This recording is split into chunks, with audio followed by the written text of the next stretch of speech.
बिस्मिल्लाहिर्रहमानिर्रहीम अस्सलामुअलैकुम। मेरा नाम जवाद ताहिर है और मैं आपको अपने चैनल टॉप आईटी वर्ल्ड में खुशामदीद कहता हूँ।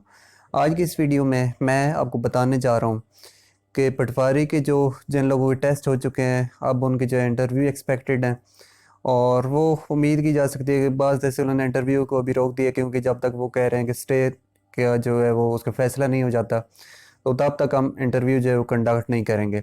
तो इसलिए जो भी लोग टेस्ट दे चुके हैं तो वो अभी जो है वो सब्र करें और स्टे का जो फैसला है उसका इंतज़ार करें। उसके फ़ौरन बाद जो है वो आपके इंटरव्यू वगैरह शुरू हो जाएंगे इंशाल्लाह। तो स्टे के बारे में मैं आपको अपडेट करूं कि बहुत कम चांसेस हैं कि ये भर्तियाँ कैंसिल हों और ये इसी ऐड के तहत ही ये सारा जिस तरह नॉर्मल अभी चल रहा है तो इसी तरह चलता रहेगा।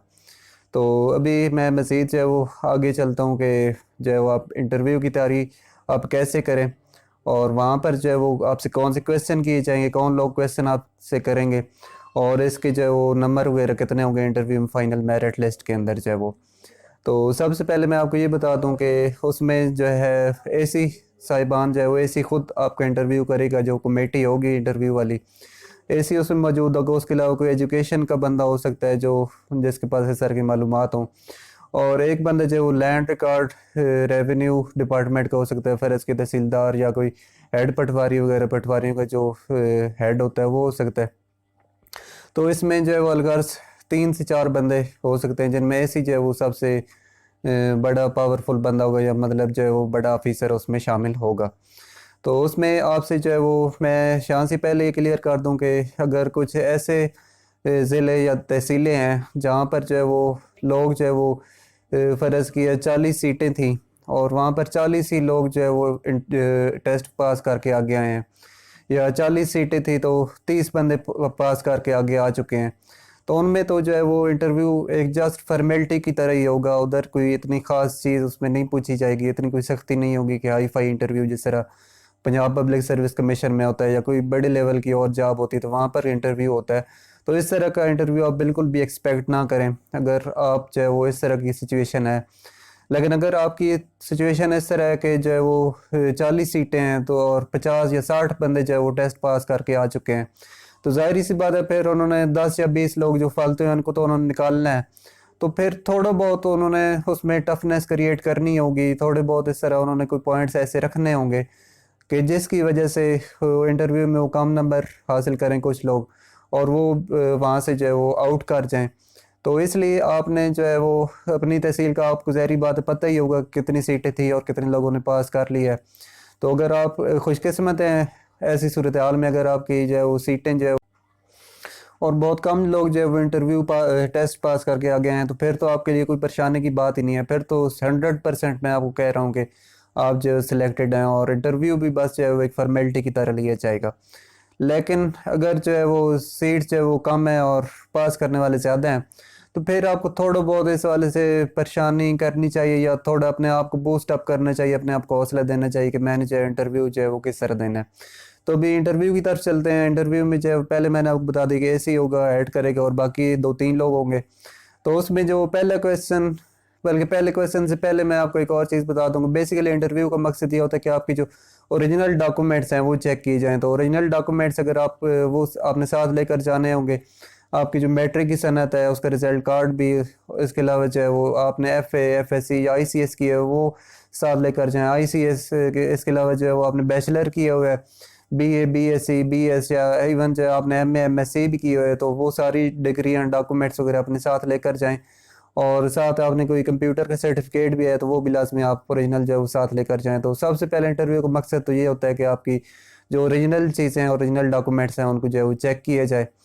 तो अब जो इंटरव्यू क्वेश्चन की तरफ आ जाते हैं। तो सबसे पहले आपके से जो क्वेश्चन किया जाएगा कि आपने जो है अपने आप को इंट्रोड्यूस करें, अपना तारुफ करवाएं।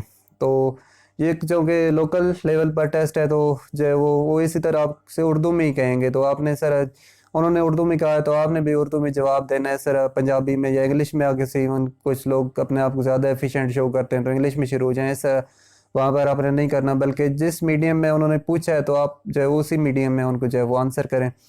तो इंट्रोड्यूस यूर सेल्फ में या तारुफ में आपने जो अपना नाम बताना है और बताना है कि आप जो है वो किस विलेज से बिलोंग करते हैं, किस तहसील से बिलोंग करते हैं और आपने जो है वो तालीम कहाँ तक है आपकी। फ़र्ज़ की मैंने जो है वो मैट्रिक तक तालीम, खैर मैट्रिक तक तो नहीं, मैंने जो है वो ICS की हुई है या मैंने जो है MSc की हुई है, मैंने BSc की हुई है।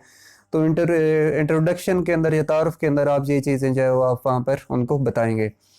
तो इसके बाद जो है वो आपसे नेक्स्ट क्वेश्चन ये हो सकता है, ज़रूरी नहीं देखें पता नहीं कितनी तहसीलें हैं पंजाब के अंदर, काफ़ी ज़्यादा तहसीलें हैं, तो हर एक में जो अलग ऐसी होगा और हर किसी का जो है वो इंटरव्यू करने का अंदाज या थोड़ा बहुत डिफरेंट हो सकता है। तो मैं एग्जैक्टली तो आपको नहीं बता सकता कि सेम यही क्वेश्चन होंगे, बिल्कुल आप यही रट कर चले जाएं, लेकिन जो मेन चीज़ें हैं वो मैं आपको बता रहा हूँ, तो उसी में उम्मीद है कि आपसे जो क्वेश्चन किए जाएंगे।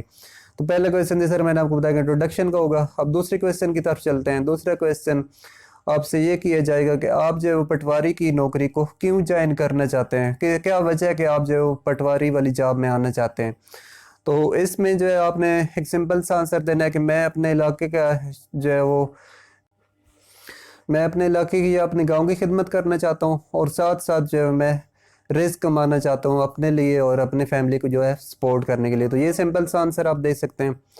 उसके बाद जो है वो जनरल नॉलेज के क्वेश्चन वो पूछ सकते हैं। फ़र्ज़ किया वो कह सकते हैं कि ये जो है आजकल जो है वो कोरोना की वबा आई हुई है, तो आपका इस बारे में क्या ख्याल है, क्या वैक्सीन लगवानी चाहिए या नहीं लगवानी चाहिए, या आप क्या कहते हैं कि जो है वो कोरोना ये कब ख़त्म होगा। इस तरह की मतलब वो आपकी जो है वो आपकी जो है वो जनरल नॉलेज को चेक करना चाहते हैं, वो आपके जहन को चेक करना चाहते हैं, ये किस तरह का अपने जहन से जो है वो क्रिएटिविटी या किस तरह से बातें आपसे जो है वो अपने जहन से सोच कर आगे जो है वो बता सकता है।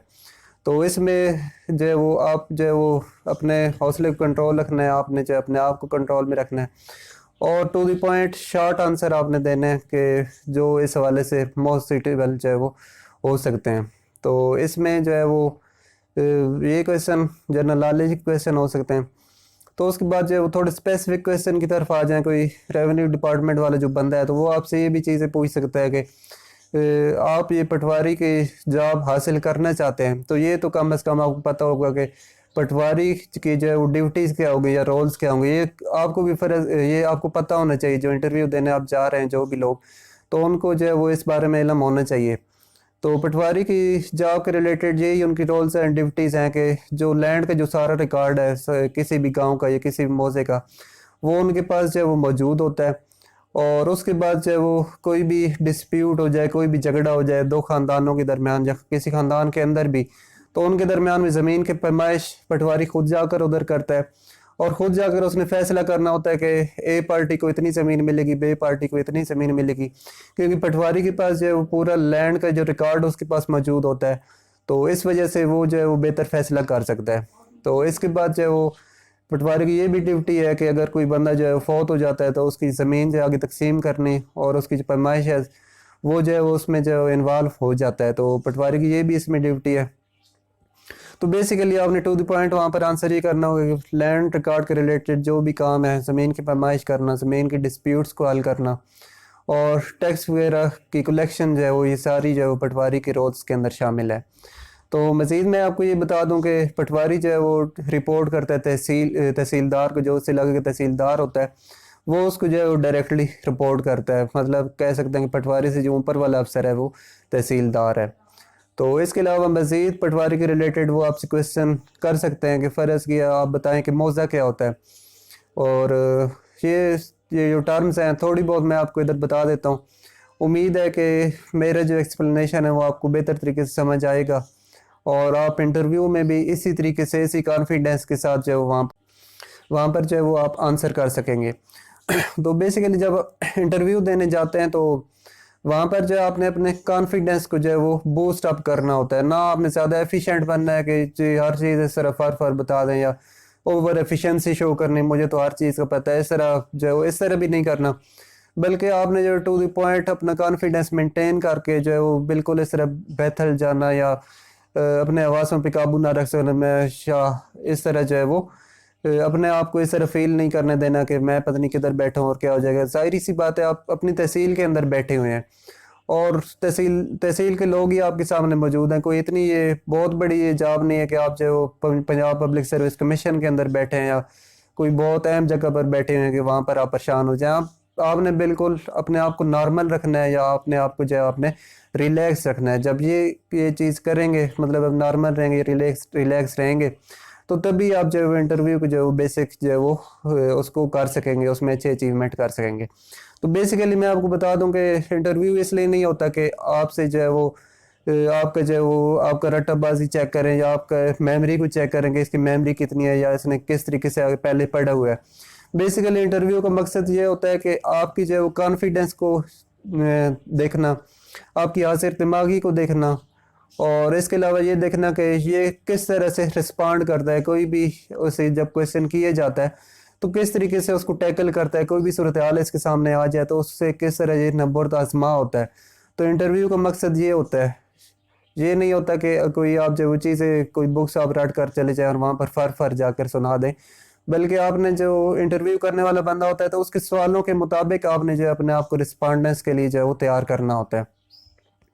तो मैं उस बारे में बता रहा था कि जो पटवारी के रिलेटेड जो है वो कौन से क्वेश्चन हो गए। तो उसमें जो है वो पहला क्वेश्चन ये होता है कि तहसील के अंदर, तहसील का तो आपको पता है तहसील क्या होती है।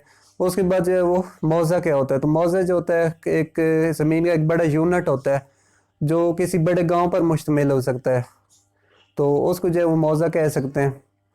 तो इसमें अगर कोई छोटा गांव है जिसकी इतनी ज़मीन नहीं है तो उसको जो मौज़ा नहीं कह सकते, वो किसी बल्कि वो किसी और मौज़े में शामिल होगा।